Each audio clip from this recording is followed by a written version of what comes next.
it has nothing to do with scriptures. Nothing. Because you don't worship no man. Yeah. You only worship God. Mm-hmm. I mean, even the disciples at the time, way before they became apostles, even they were confused on the Godhead and stuff like that. And Jesus had to make it very clear for them. Right. He was like, how long have you seen me, Philip? And you say, showeth us the Father?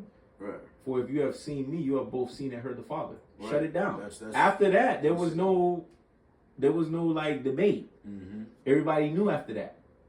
They said, now we know that thou, bro, it literally, so like, bro, 6 verses before this verse I'm about to say, they're like, Jesus says that he doesn't know the day or the hour, right? Mm-hmm. And then if you read like 6, 7 more verses down, the disciples literally say to Jesus, now we know that thou knowest all things. Exactly. Hold on. I thought he didn't know the day or the hour. Yeah. But no, they understood that it was the Father, right? Mm-hmm. Which is the soul of Jesus, the like who he is. It's for him to reveal the hour. But the Son of Man here on the earth, that's not his job. His job is to die for sin. You feel me? But they knew that the Father was him. That's why they said, now we know that thou knowest all things. You know why a lot of people get confused?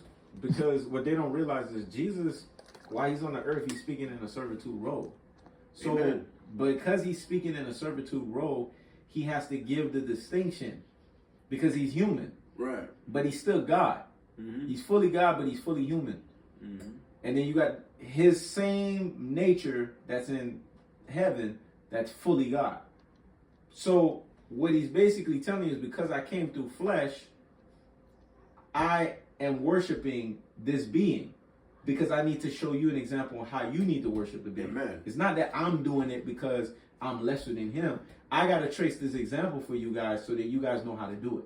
Which is also why it says that the first shall be last and the last shall be first. Mm-hmm. Because Christ is the first and the last. Mm-hmm.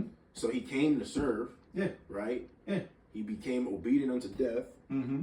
Basically put last, died for our sins, took all our shame and guilt. Yeah. But he's going to be the first. But I'm glad you said the first shall be last and the last shall be first. That also speaks to leadership in the church. Leadership in the church is all messed up because they're thinking in their minds, well, because I sit on a certain position, people got to serve me. Well, no, it's actually the opposite. The leader has to be more of the servant. More inclined to serve. They have to be more inclined to serve, right, as opposed to the lamest person. More responsibilities. Because if that was the case, you would have seen why did Jesus wash the disciples' feet and all of that. He was basically showing them this is the example of what a leader is supposed to do. Right. A leader is supposed to be able to not only run a mouth, it's all action based.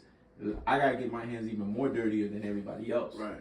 I gotta have my hand in the field. I have to have my hand in the works. You gotta be in the field. I gotta be in the field. He said to Peter, "Unless I wash thee, thou hast no part in me." Exactly. So almost like a leadership role, right? Yeah. If you're not washing the people that are under you, it's like, bro, how could they have any part in you? Exactly. They're gonna just fall apart. Exactly. Everything's gonna fall apart. They're not even gonna be able to help you while you're up there because you're not doing your responsibility and shepherding the flock. So how could they even serve you if they wanted to? They don't even know how to serve you because you're not stepping down to serve them first. Exactly. I mean, man, that's how you know Jesus Christ is the truth, man. You could look at it in so many examples, right? Who was the one that Paul killed?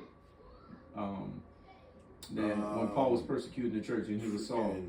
Is it Stephen? Stephen. Okay, so Stephen, when he looked up in heaven, right when he was getting stoned to death, he was basically, the ghost was, the scriptures say the ghost is leaving the person, right? Right. Meaning he's dying. So as he's dying and he's in that other dimension, I think it's the 4th dimension or something like that, which is the spiritual dimension. As he's translating into that, who does he see on the throne? Because it says, and I see Jesus sitting at the right hand of the throne. When people think of that, they think of it as a literal thing, like he's just sitting right next to God. Hey guys. Well, right hand means authority.